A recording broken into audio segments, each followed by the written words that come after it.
Happy welcome to everybody out there. Thank you for joining us today for our Facebook Live, our very first Facebook Live. And we're here with Dr. Jess Shelgren, who's a very, very experienced veterinarian. She has her own practice.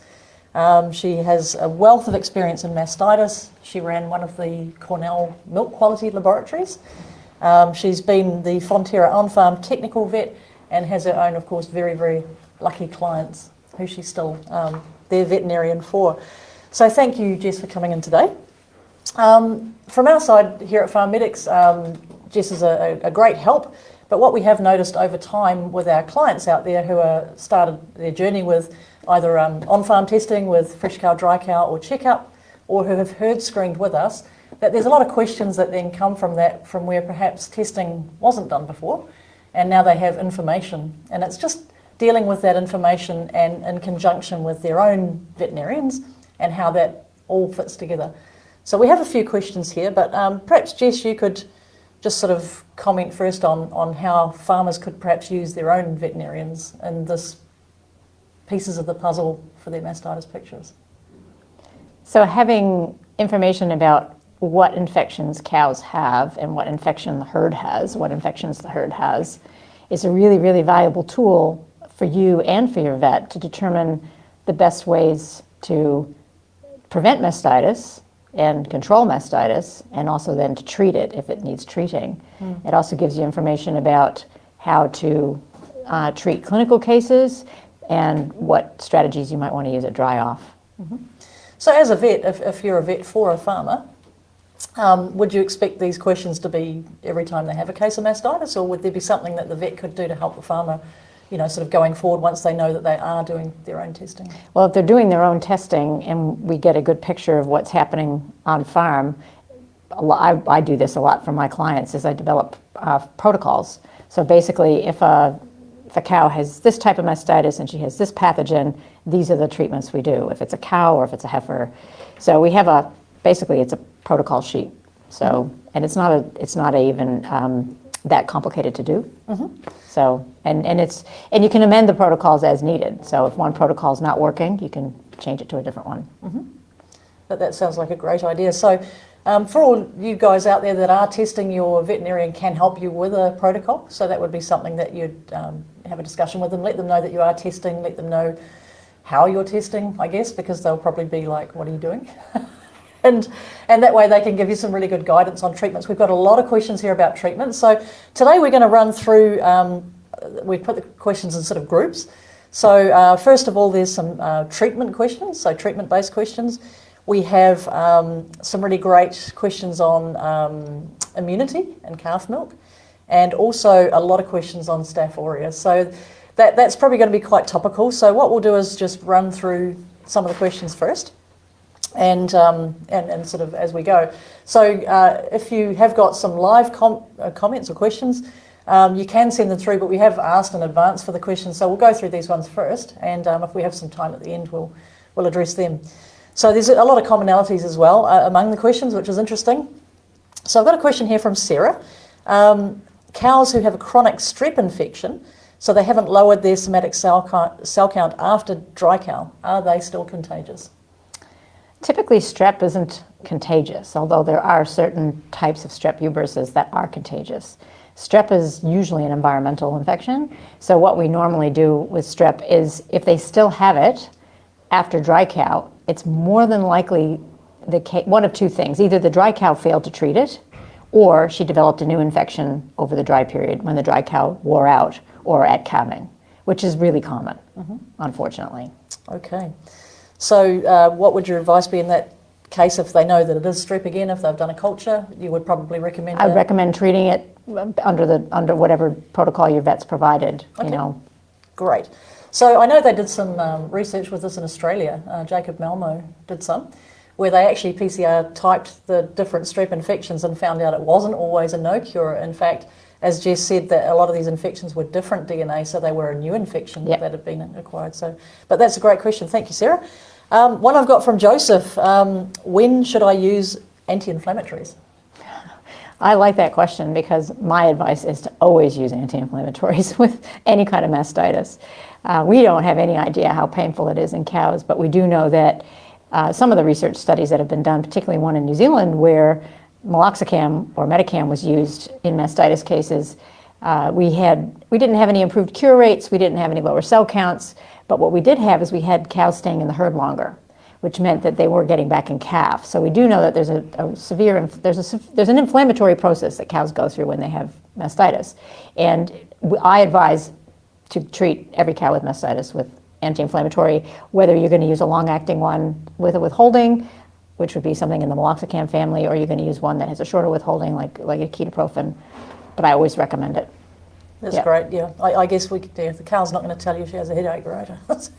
And sometimes that milk looks pretty bad, so if the cord is hard or things like that, it's going to be painful for the cow. Even if it's not.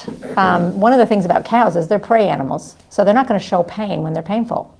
So it's very hard for us to assess and say, she's staying up with the herd, she's eating, she's doing this, she's doing that, she doesn't have a fever, but she's doing a good job hiding the pain. I know for women, mastitis is incredibly painful, even mild mastitis. So have a think about that. Yeah, a lot of you out there will understand that, I'm sure. That's great. Okay, one here from Anonymous Farmer. I have cases of E. coli that I'm treating with Cobactin that don't clear up. What should I do? Treating E. coli is a debatable thing. So E. coli is gram-negative bacteria. Generally, by the time you see the clinical signs of E. coli, which is usually really watery milk with a hard quarter and probably a sick cow, the bacteria is gone. And the bacteria is caused, and the toxins that bacteria releases when it dies causes the damage in the udder that's causing the abnormal milk. So I don't usually even recommend treating with Cobactin. So that's probably why it's not working. The bacteria is long gone. And at this point, you need to support the cow. She may lose the quarter, but the main aim is to try to keep the cow alive. So Cobactin is one of those drugs. If you catch it really early and there is still E. coli in the quarter, you might have a cure, but it's debatable. So. Okay, and it's also one of the very restricted drugs, right? It is. It's a red drug, and it's one that we really don't like to prescribe unless we absolutely have to. Cool, thank you, Jess. All right, from Sarah. I have a cow that has not responded to cloxacillin, have treated her and it hasn't cleared, cultured it, and it is Strep Uberis. So I'm assuming you cultured it after you treated her. It sounds that way. Yes. Okay, that's unusual because normally you don't get growth after you treat a cow. So there's resistance to cloxacillin, so clearly that didn't work. I'd be talking to my vet about a different active to treat that cow with, since you've definitely cultured Strep Uberis, and it generally does respond to antibiotics, but you got to pick the right one. So I'd be talking to my vet about something different. So once again, coming back to that protocol, pretty important for the cases rather than individual cases. Yep. I mean, you guys out there on farm, if you ring your vet, as you know, the vets are really busy, so to try and get one cow advice on treatment is kind of going to be tricky. So the protocol's a good idea. Have something up your sleeve, so if it doesn't respond, you have something as a backup. If it doesn't respond in 3 treatments or 4 treatments or 5 treatments, whatever, you use the next possible one. Yep. I've got a question here from Matthew about should I treat E. coli? I think we kind of addressed that with the previous question. You do want to treat the cow. So when I was in practice in the States, before we had vaccines for E. coli, which we have now in the States, the vaccine doesn't prevent the mastitis. It just prevents the cow from getting very sick, because the thing that makes the cow sick is the toxins that are released when she kills the bacteria. And the thing is, you need to support the cow. So if the cow is sick, if she's got a fever, if she's not eating, if she's walking like she's lame because her quarter's swollen, the milk is watery, she's depressed, she's going to need all kinds of treatments. So you might even want to get your vet out to pump her with some fluids, because we always give them fluids. I give them calcium, I give them anti-inflammatories, basically do everything you can to support the cow, because they can die from it, and they do die from it. So this tends to happen pretty quickly, right? With it does. E. coli, with within Staph 12 aureus, hours, yeah. If you have a systemically ill cow, then some of the things Jess mentioned about getting the vet out to give fluids and supportive treatments might be really important in the difference between the cow surviving or not. And unfortunately, once we have these types of mastitis, the outcome for that lactation for that cow, and maybe even the future of that cow, is going to be kind of not great. So the prevention aspect is pretty important. Much more important. If you're getting a lot of E. coli, you want to look at hygiene, and you want to look at feed pad. If you got a feed pad or a herd home, keeping that clean and minimizing manure, and then making sure you're milking clean teats. If the teats are dirty, you need to have a protocol in place to clean teats.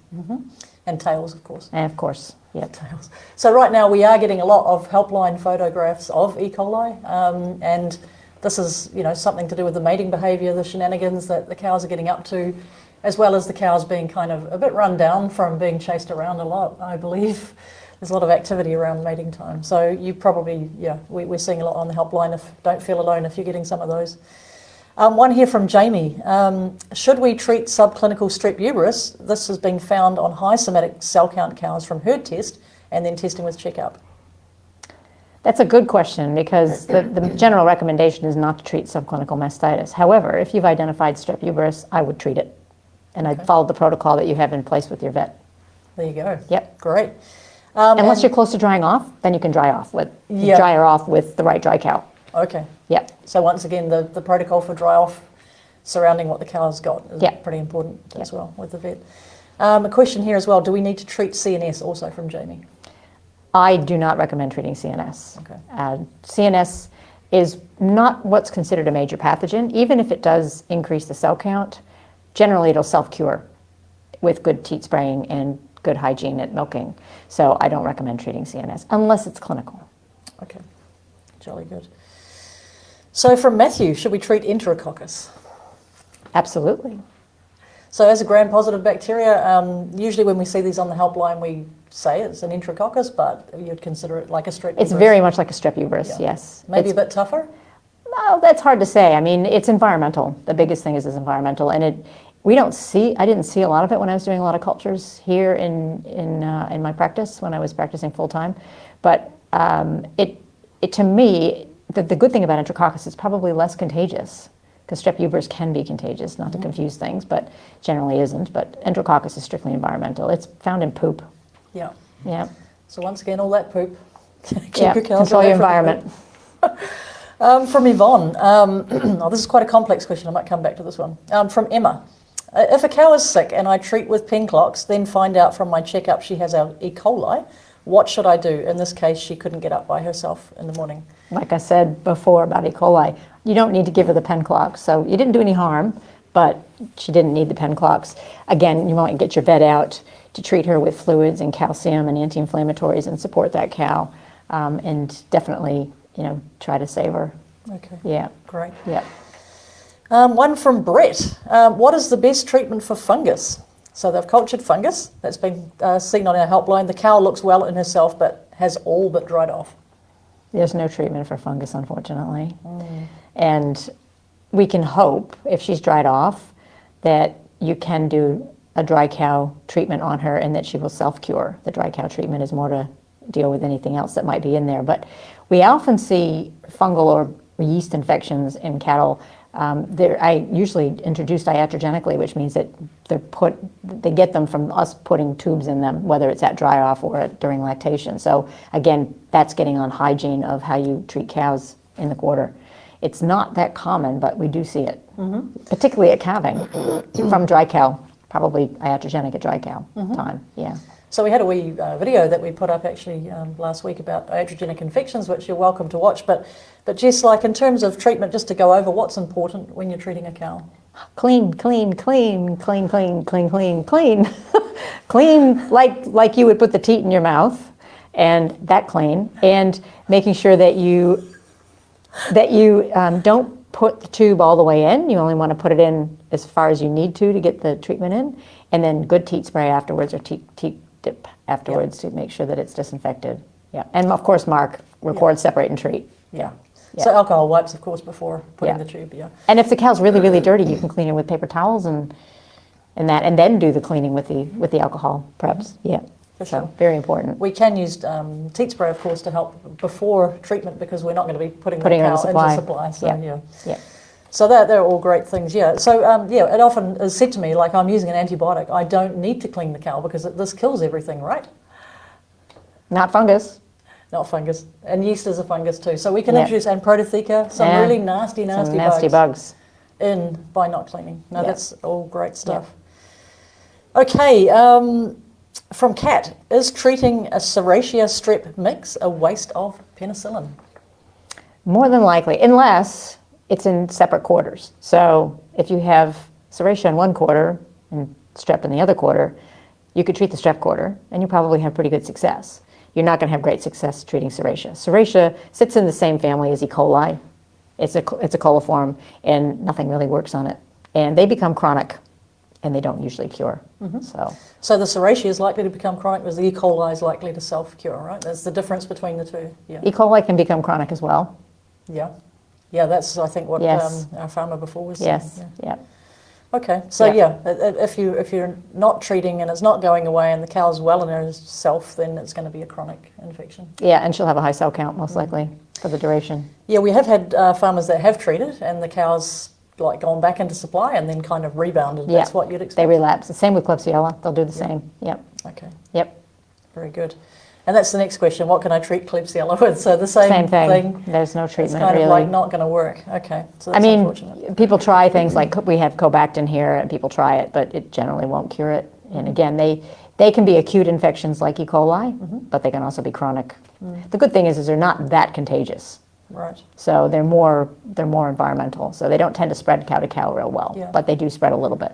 Now, So- just like some of my clients I know do have feed pads and have herd homes and barns, and we have seen a little bit of Klebsiella and Enterobacter coming through in these online helpline samples.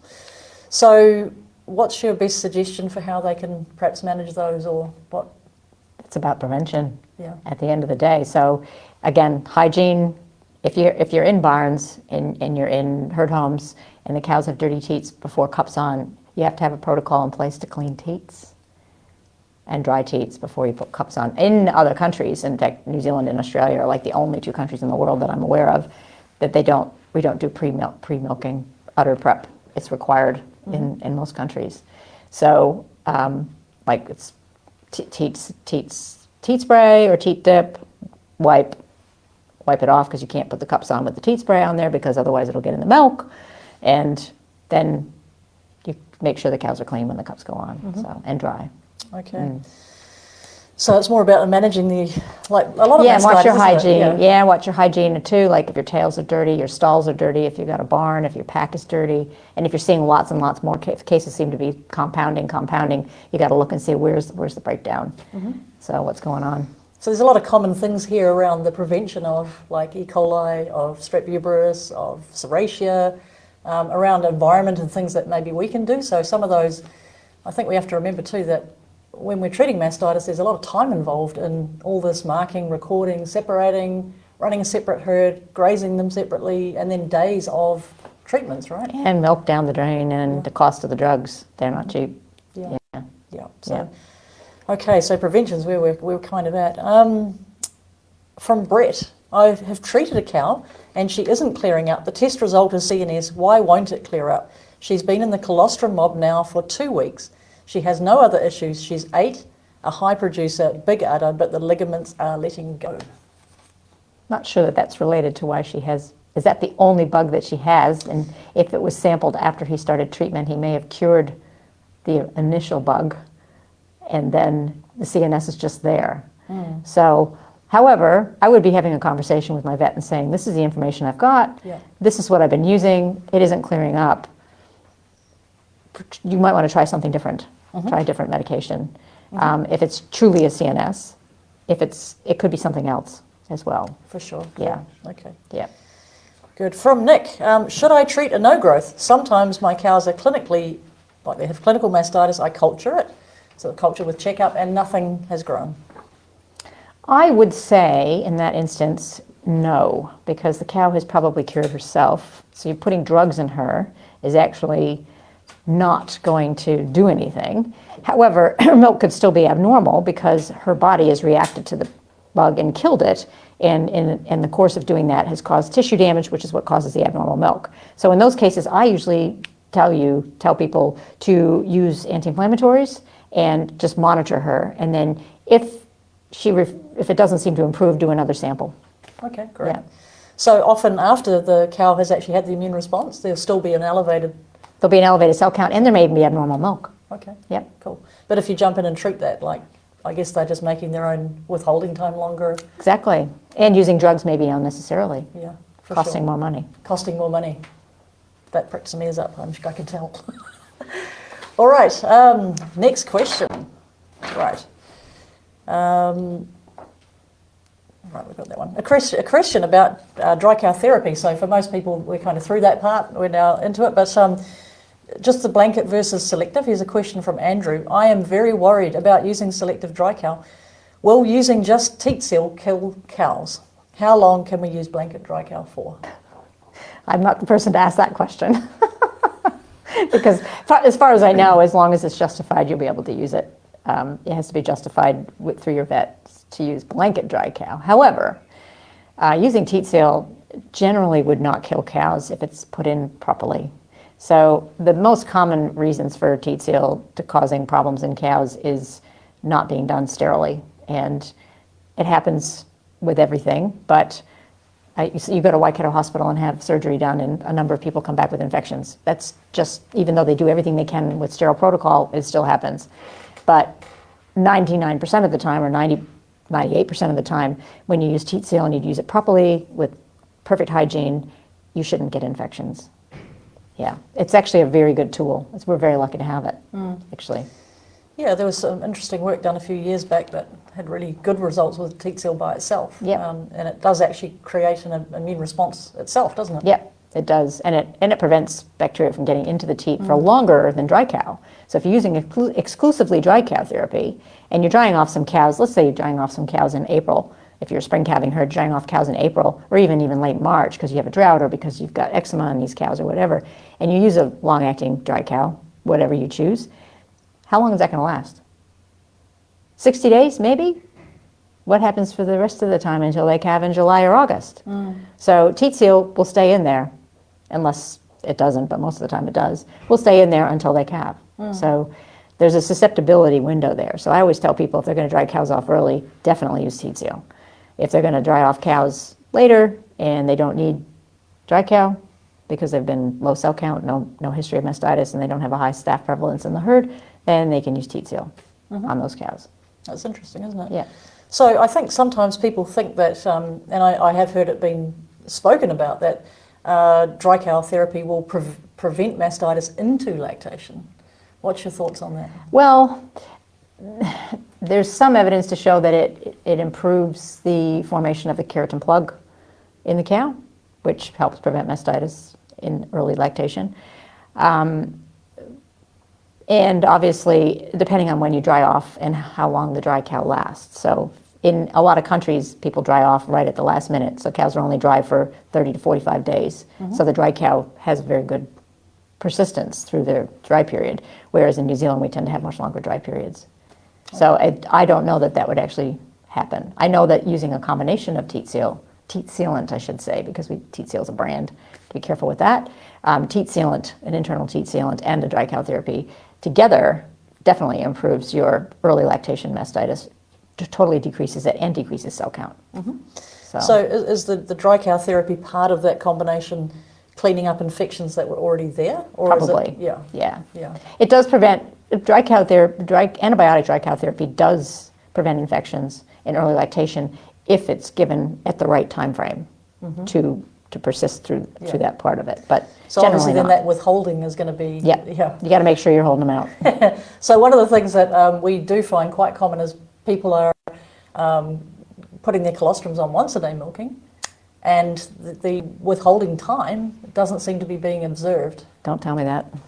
So for all of you, it's supposed to be for 8 milkings. 8 milkings. Or if you've dried off a cow and she slips and you start milking her, it's got to be till the end of the dry cow withholding. So it could be longer than 8 milkings. So right. Yeah. So things to watch out for, because these fines are incredibly expensive, and it's also very dangerous to have antibiotic in milk for consumers. Well, it won't get there. It won't get there because it's tested. Every load is tested, and it's expensive. In New Zealand. In New Zealand, yeah. Yeah. And it costs the farm a lot of money. Yeah, so we don't want to be going there. Yeah. So something for people to watch out for if they are once a day with the colostrum herd is it needs to be 8 milkings, 8 That's days, correct. not just 4 days anymore. Yep. Yeah, as people are doing. And what that is a question actually that wasn't sent in, but I have heard many people ask, is that what do we think about putting colostrum cows on once a day versus twice a day? I know there's people that like to do it for the ease of stress for workers because there's a lot going on at calving. It seems to take the pressure off the cows as far as energy balance is concerned. It may increase the risk for mastitis because they're not getting milk twice a day. Okay. So if you think about a cow that's calved in a natural environment, how many times a day does the calf suckle? It's ad lib, right? Yeah, pretty much. So to milk her once a day, some people said it used to reduce the risk of milk fever. That is actually a myth. And I don't know that any work has been done. I can research to see if any work's been done to show that there's an increase in mastitis as a result of once a day. We know there's a risk of mastitis in once a day milking if you go on once a day after being on twice a day right through. And there's also a risk of increased cell count. But with the colostrums, I don't know if there's any work to show that. But I would be worried about mastitis. I prefer twice a day milking. But if you're dealing with stress and shortage of labor and too much going on farm, it's probably not going to do any harm. Just monitor your mastitis. Yeah, so first of all, we have to look after ourselves, right? Yep. Yeah, I think that's important for all the farmers. It's a very, very busy time, yeah. Okay, immunity in calf milk. Interesting question here from Tanya. Can having a low somatic cell count in the bulk tank mean that the herd is then susceptible to pathogens? That is, if they are not building immunity if the cell count is too low. That's a question that I've heard a lot. And I can tell you a story when we did whole herd testing at Cornell. We had a herd that had high cell count herd, and they had mostly Corynebacterium bovis, which we see with poor Teat spray, CNS poor Teat spray, and some Staph Aureus. So they didn't have a lot of Staph Aureus, so they started Teat spraying. Their cell count went from like 500,000 down to like 100,000, and then they started getting streps and E. coli's. So there is maybe some truth to that. And we used to see too with herds that had strep ag, which was Streptococcus agalactius, very contagious mastitis, but it's very treatable. It's not like Staph Aureus. And they would have screaming high cell counts, like in the millions. And we would treat those ag cows, and all of a sudden the E. coli's would start popping through. The cell count would drop. So there is some truth to that, but there's not any evidence to show that there's any cell count that's too low. Yeah. So there's no scientific proof behind that. Anecdotally, maybe, but probably not. It's not like BVD. No. So probably the prevalence of these other bugs like the strep ags or the Corynea were kind of like... competing. Yeah, competing for the space. So just like, the English in the day took over all the countries, took all the resources. So did the Americans. And you end up with the bacteria doing the same thing, right? They stake their claim in the udder, and so other bacteria may not be able to get in. But we're talking about, in your examples, cell counts that have gone from 500,000 down to 100, and then they start getting regular mastitis, right? Yeah. Not very low cell counts. And I've never heard anybody say low is too low. Any low is too low. I have heard people say that, but it's kind of like I always liken it to children that have clean drinking water. It's like they are, because they don't have cholera and typhoid all the time. Are they then going to have other immune problems? But really, I think it's great if you have a low cell count. I've not seen evidence of. Yeah. No. And as we talked about those E. coli's and things coming through, a lot of that mastitis is things that maybe we can prevent. And if they were sloppy with strep ag and Corynea in their herds, then we know that the management of those herds wasn't hygiene great. Yeah. Could have been. So the hygiene is, lots of prevention. Yeah. One here from Ryan about calf milk. Is it really bad to feed penicillin waste milk to calves? It's not my preference, but I know most people do it. So feeding colostrum milk, I think, is great because colostrum is actually really good for calves. It's actually good for calves with diarrhea. There's new research to show that. But feeding waste milk to calves is not my preference. I prefer to feed bulk, if you can dilute it with bulk milk or use milk powder, depending on the price. It's not ideal unless it's pasteurized. If it's pasteurized, there's a reduced risk of pathogens getting into calves because there's pathogens in that milk, there's bacteria in that milk, but it isn't going to reduce the risk of antibiotics getting into those calves. So certainly you can't feed it to bobby calves because bobby calves are going to go into food very shortly, so they can't get waste milk, penicillin milk. And the other thing to think about is there have been some studies done that show that feeding antibiotic-treated milk to calves increases antibiotic resistance in calves in their GI tract. So there's been a number of studies done on that. They haven't been long-term. They've only been short-term in young calves, but it does increase antibiotic resistance in their poop anyway. So it's not something we really want. But in terms of the calves, if we're feeding colostrum to the calves, that's a good thing, even if we're like not sure of the status of the colostrum, because if we don't have any other colostrum, right? Colostrum's essential. Yeah. You got to feed it. So we don't want to have milk replacer. It's kind of like formula instead of breast milk. No.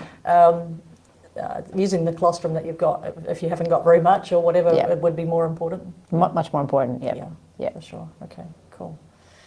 All right, so when we talk about antimicrobial resistance as well, just going back to the penicillin waste milk, we can't give it to bobby calves, as Jess said, calves that are going We're for not supposed to, yeah. Yeah, so that's an issue.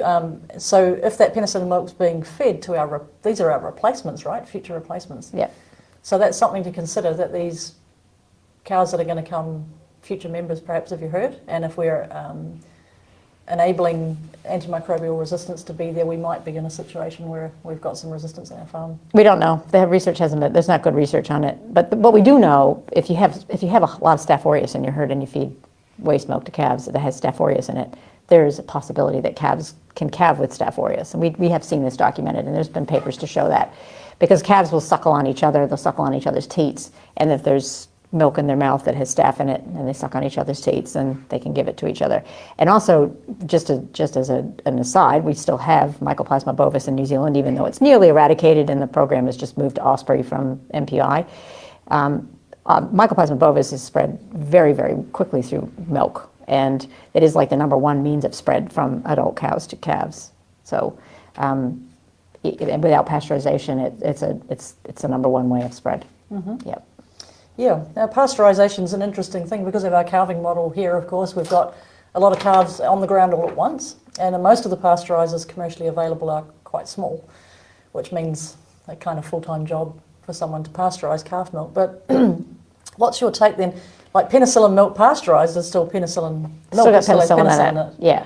Right. Yeah. But so it won't have the pathogens, but it'll have penicillin. It has the penicillin. So that's probably not great. But if we were able to pasteurise, for example, staph milk and things like that, one of the things that I've observed is the way that calf milk's treated compared with milk for supply.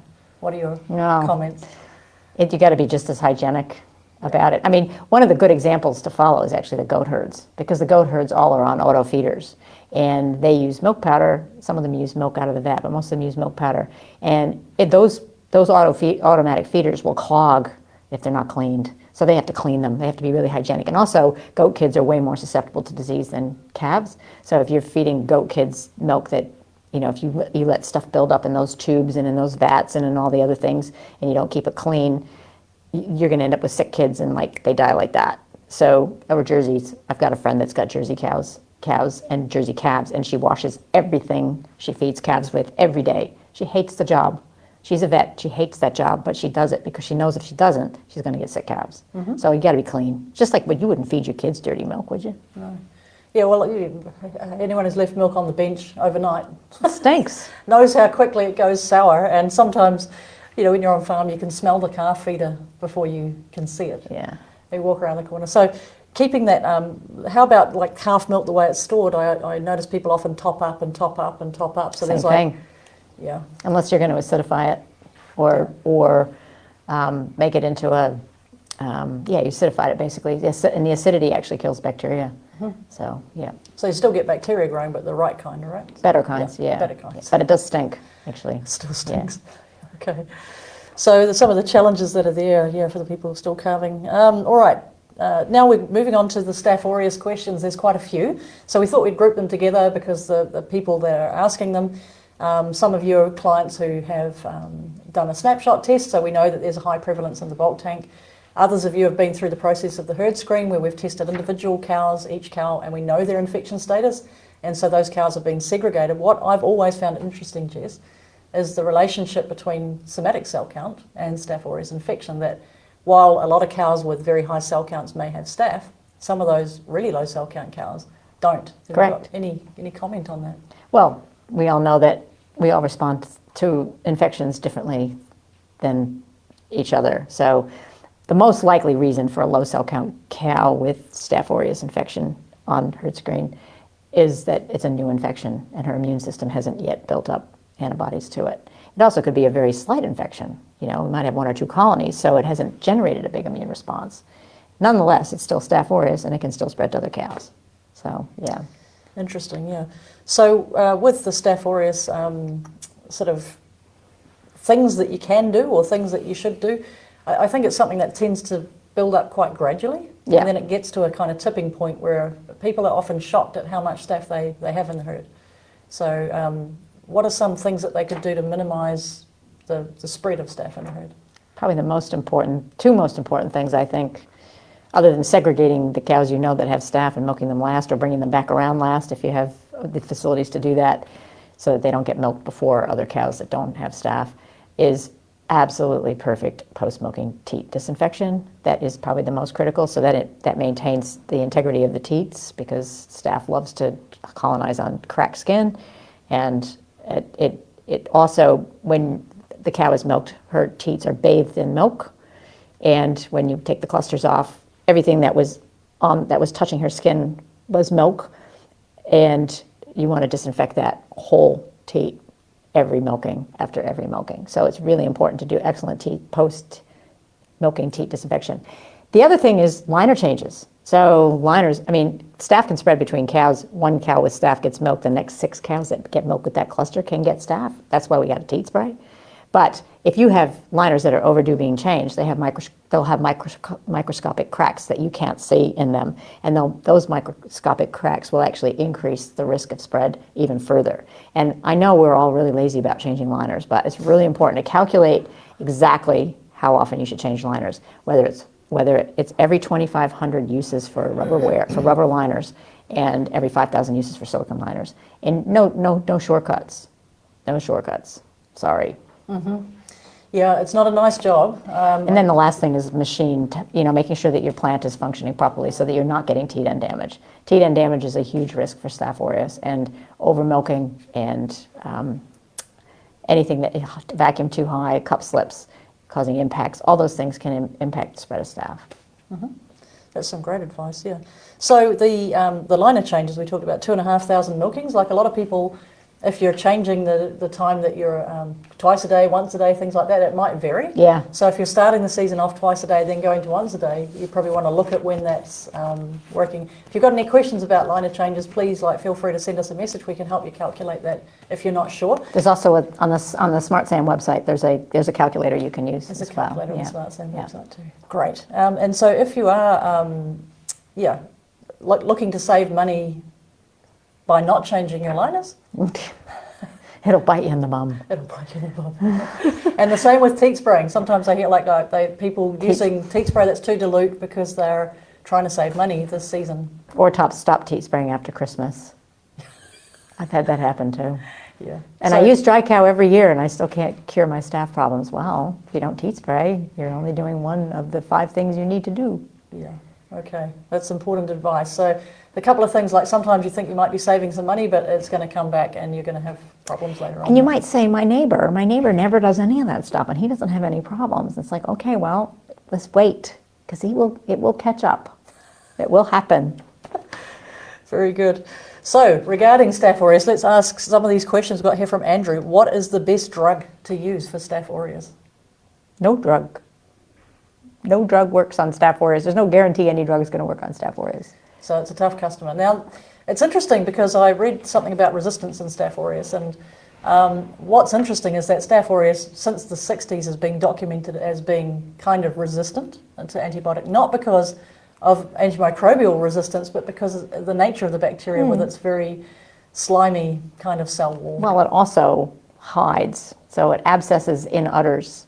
So even though it may be susceptible to penicillin or cephalosporin or some other kind of drug, it hides in abscesses. And the cow's body's immune system does a really good job walling it off so that it makes it inaccessible to antibiotics. That's the other thing that's really tricky about it. So very tricky bug. So prevention always going to be better than trying to fix it, right? Yeah. From Michelle, sometimes cows with Staph aureus get really sick. Yeah. Why? Well, certain strains of Staph aureus, when they infect animals, release toxins. It's very similar to E. coli, but worse in some ways, because when you get a quote-unquote black mastitis, usually in a younger animal, it's more often to be Staph aureus than it is to be E. coli. And it actually turns the udder gangrenous and blue. and it can kill them. I've seen it quite often, and it actually smells. Sometimes it can smell, but it's a toxin that the bacteria releases. So the body will kill the bacteria or kill some bacteria, and when the bacteria die, they release this toxin, which basically can kill the cow. I had a farmer actually tell me that they could smell. Now that they knew the Staph aureus cows, they could smell it. That's an interesting comment, isn't it? So you're saying that the gangrene smells? The gangrene smells. It's actually, when you milk the cow, you smells. get gas out of the quarter. It's always a dead cow, and you can see the line moving up. That's a dead cow. Oh no. Yeah. I know that's really distressing. So for some of you guys out there that have had the nasty toxic strains of Staph aureus, I can recall the conversations and how very upsetting it is to have these sort of cows. So with the segregation is really the best thing. When you say segregation, do they have to graze them separately, or is it milking them? It's milking. Separately? So it's spread during milking. So I had somebody ask me that question on the weekend about, and that's probably one of the questions you've got, is whether a calving pack or a bedded pack is a breeding ground for staph. Or paddocks. Or paddocks. Generally not. It's generally a pathogen that's spread during milking because it's spread in milk. So if the cows are just going to be commingled together, as long as they're not leaking milk and the cow that's not laying down isn't dripping milk all over the place where other cows are going to lay, it's pretty low risk, particularly in a paddock because there's not very high stocking density. So yeah, it's not contagious. Although, it's mostly during milking. It's our hands, gloves, liners, that sort of thing. So why is it that they recommend wearing gloves when handling stuff? I know a lot of farmers I've seen firsthand your hands. Some of them are so massive and very hard to fit gloves on, but why are gloves so important, Jess? Well, because our hands have multiple cracks in them, and in fact, farmers who milk have really bad cracks in their hands. And I can tell you a story about a guy named Turtle who I met when I first moved here. And those cracks hold bacteria. Even if you wash them, they hold bacteria in them. Gloves are smooth, and they don't hold bacteria as well. And there's a number of studies that show, if you swab your hand on a plate, even if it's clean, there'll be bugs, whereas you swab a glove on there and there's not as many bugs or hardly any bugs. There's good studies out of Holland to show that really makes a difference. But it also, your hands, your condition of your hands has a really big impact on your own life. So Turtle had terrible hands. They had a high staph incidence in that herd, very big problem with Staph aureus in that herd. One of the things I asked them to do is to start wearing gloves in addition to segregating their staph cows and certain dry cows and all these other strategies. The following season, they had a fantastic season, and Turtles was wearing gloves, and he showed me his hands, and he said, "And I've got my wife is pregnant." So he was very happy that his hands were nice. So his wife appreciated the smooth hands from wearing gloves. Let him get a bit closer. There you go. So if you're not wearing gloves, that's a really good suggestion. Okay, from Mark, I had an antibiogram done on my farm. Great. So what is an antibiogram for people that don't know? Antibiogram. It's a test. It's a tool test that basically gives it's done on your bulk milk, and it basically gives a spectrum of resistance and susceptibility to antibiotics that the milk from your herd has.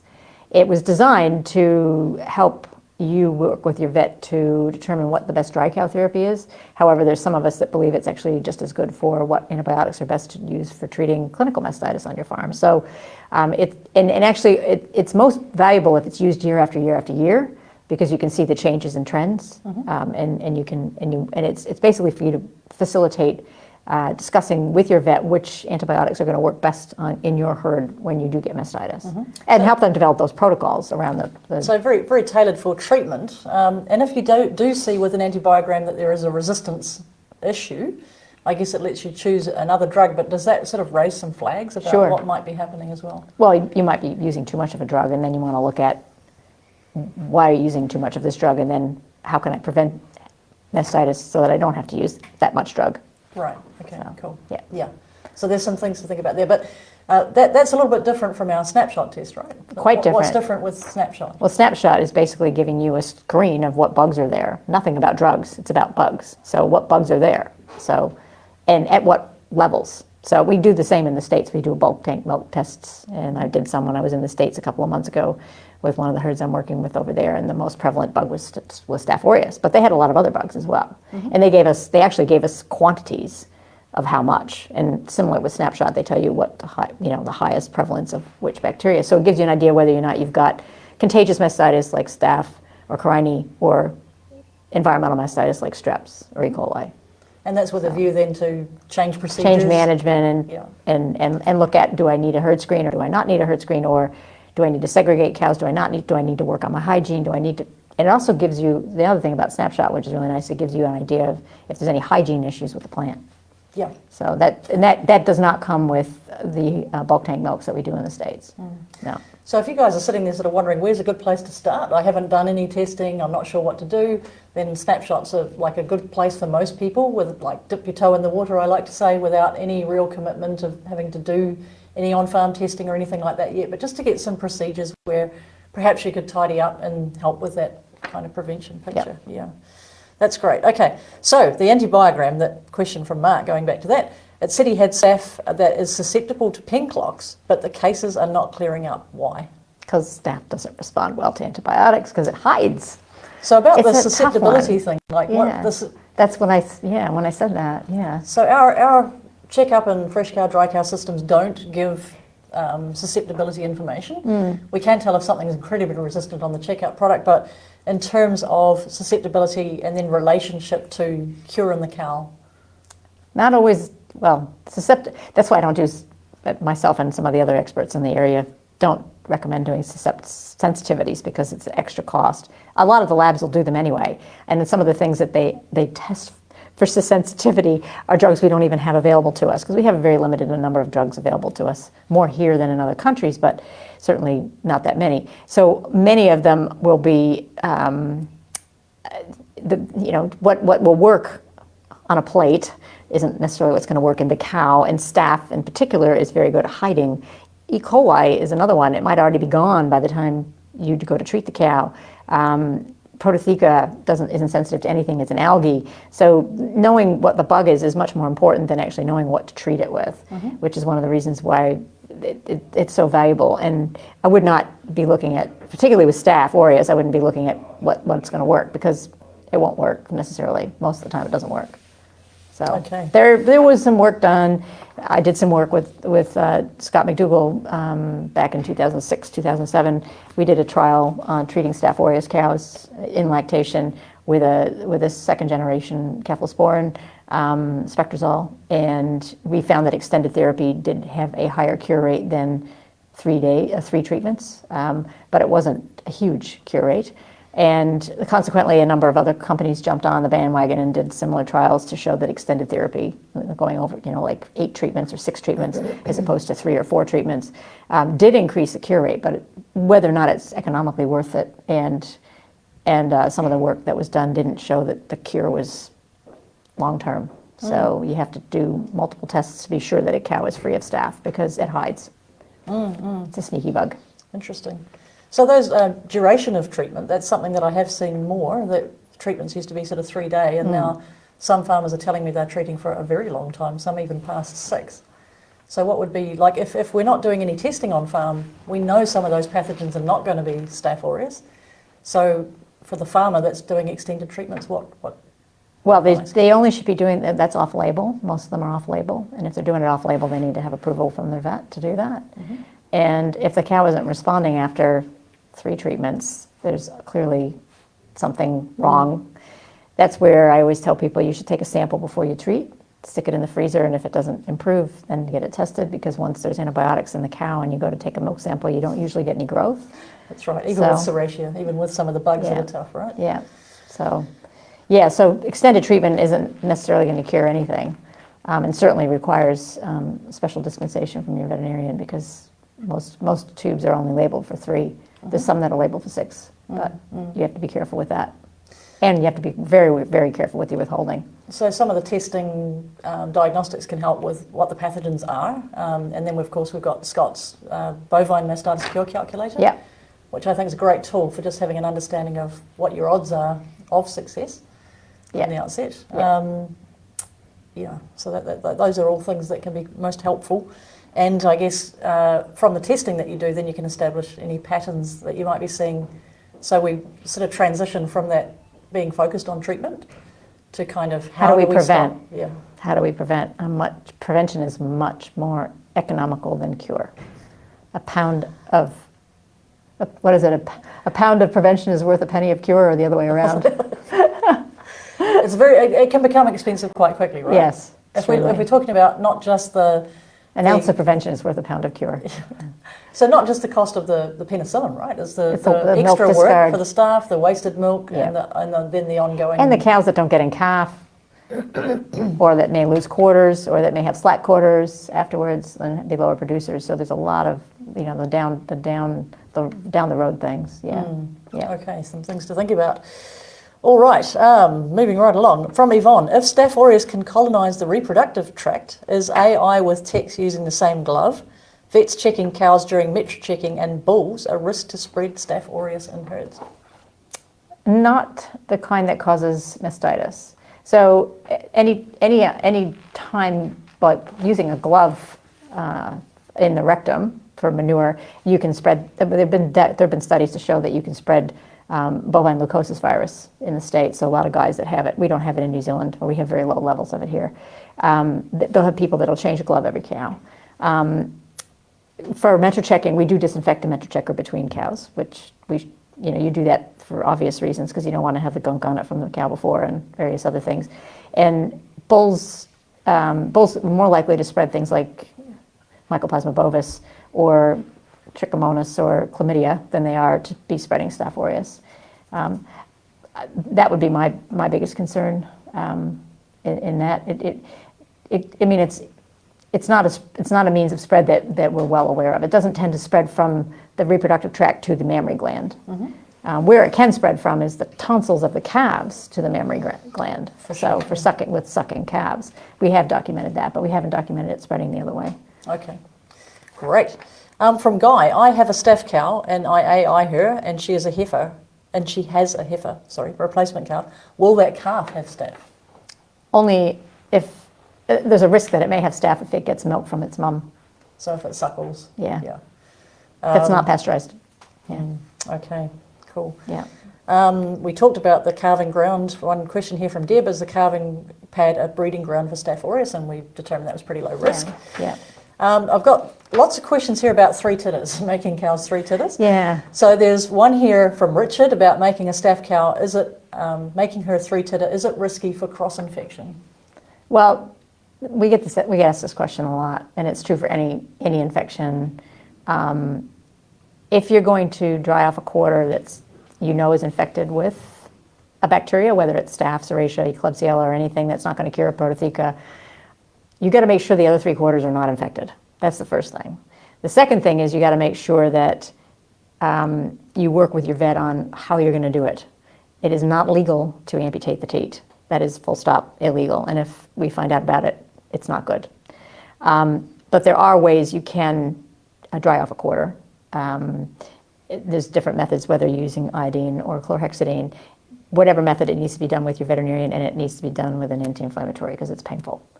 And again, making sure that the other three quarters are clean, because otherwise you're defeating the purpose. Mm-hmm. So that was my question. Often we see the clusters shed, right? So the milk is splashing up around the other teats. So often a cow that will have Staph in one quarter will have, even if it's subclinical, Staph in other quarters as well.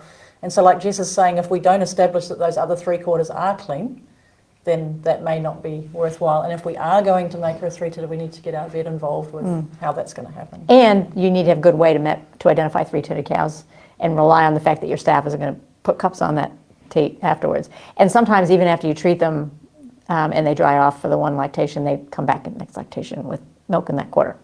So there's no guarantee that it's going to work.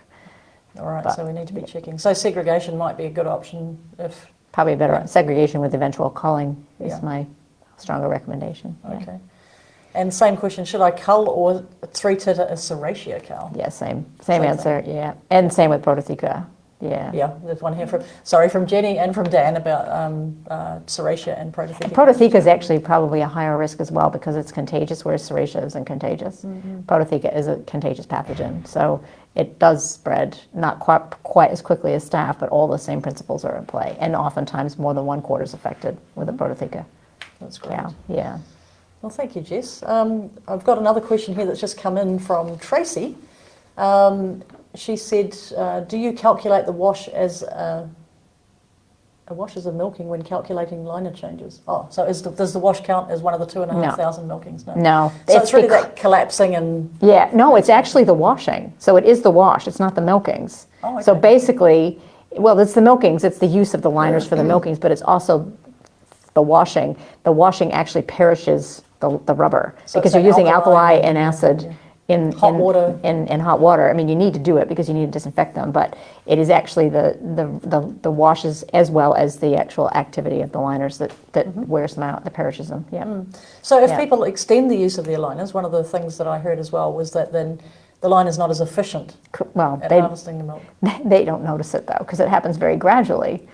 You know, it's kind of like wearing out your running shoes. You know, I've been a runner for, you know, how many years I've been a runner, and you don't realize how worn out your shoes are until you go out one day and you try a new pair of shoes and it's like, oh my God, these are so much better, you know, but you don't realize it because every day you're using them. So people say, but we didn't notice a difference when we changed liners, but the cows probably did. Yeah, Yeah. for sure. Yeah.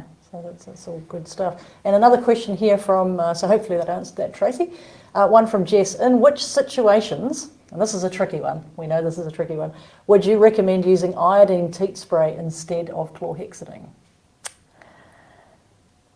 When I had Serratia in the herd, because Serratia is not susceptible to chlorhexidine. So that's a definite. We know that Definitely. even in the US, the hand sanitizers have to be at least 52% alcohol by content to call them a hand sanitizer, because they found so many gram-negative bacteria growing in hand sanitizers. So that's a big one. Yeah. And if I guess that would be the main one, and then ultimately I'd be looking at things like Strep dysgalactia is another one. The iodine is more effective on than Serratia, although we haven't got a lot of science behind that one, but Serratia we definitely do. If you have a Klebsiella problem, I would be looking at going to chlorhexidine from iodine, because chlorhexidine, Klebsiella is not sensitive to iodine. So it's going to depend on the bugs in your herd. And I think it is quite an condition. interesting area, because I know we've done a lot of, at Farm Medics, we've done a lot of teat spray testing, and we have seen some quite different results even from different products. So it's a bit of a minefield.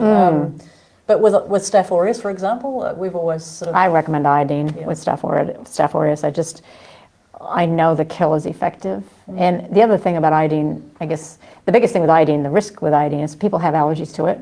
People have fewer allergies to chlorhexidine. So like when you go to the surgeon, you get surgery done in the hospital, they use chlorhexidine, they don't use iodine. My husband came out completely red from chlorhexidine when he had his operation not that long ago. And he had to wash himself with chlorhexidine for 2 days beforehand. So but iodine is also hard on skin. So it can dry teats out quite easily. So you have to be very careful to be sure that you add enough emollient to your teat spray when you're using iodine. Whereas with chlorhexidine, you got a little more wiggle room. So, but I'm not sure, we don't I mean, you might have different evidence than I do, but a lot of evidence we don't have that Staph aureus is more or less susceptible to one or the other. Teat condition is really important. Teat condition is obviously super important, Yeah. Yeah. Now we've done a little bit of work around the Staph aureus and the iodines, but different iodines, different efficacy. So it is, a little bit of a minefield, as we say. Yeah. And with the the gram negatives, definitely the iodine was superior, but the chlorhexidine has got some niches. If people have got problems with teat condition and things like that, it's not always as simple as changing teat spray, though. Correct. Right? Yeah. It's about looking at how well it's getting put on. It's about looking at how well it's getting mixed, whether it's getting mixed properly, and if there's enough emollient in it. And then maybe why the teats are breaking down in the first place. Like our machine function is pretty important in that picture as well. And over milking. Yeah. So over milking, machine function, liner changes, cup slips, all those sort of things. But anyway, I would very much like to say thank you so much for your time today. We know how busy you are. You're welcome. And really appreciate there's been some fantastic questions from people and some fantastic answers, of course, from yourself. We're really proud of what Jess does here. And if you have any questions that you would like to ask Jess, we have an opportunity to perhaps engage with her from time to time. Yep. And if anybody wants to engage Jess directly. But with the vets that people are working with, there are some specialist mastitis vets, aren't there? Well, I wouldn't say they're specialists, but anybody that supplies Fonterra, they have the demerit relief program, which Now, from my understanding, is they don't have to actually be formally accredited. They only have to have attended the advanced mastitis course that's offered usually once a year through Anexa, through Scott's group. I used to help teach the course. And so if you've been through that course, if your vet has been through that course, you can access demerit relief through Fonterra. However, any vet that's been trained should have a good knowledge. If they don't, they should be able to refer you to somebody who does. And if they're not comfortable, then I can help as well. So if you've got any issues with finding a vet or something like that, then feel free to reach out and we can maybe put you in touch with someone. Or if there's nobody in your area, then we can also engage Jess directly for you to help you with some problems. But for most people, I guess diagnostics is going to be a good place to start, and then we can sort of assess and see what's going on. But thank you so much for those of you out there today who've also watched us at lunchtime and taken some time away from the radio station perhaps to join us. So thanks, really appreciate your company as well and your questions. Thank you very much. Thanks for the opportunity.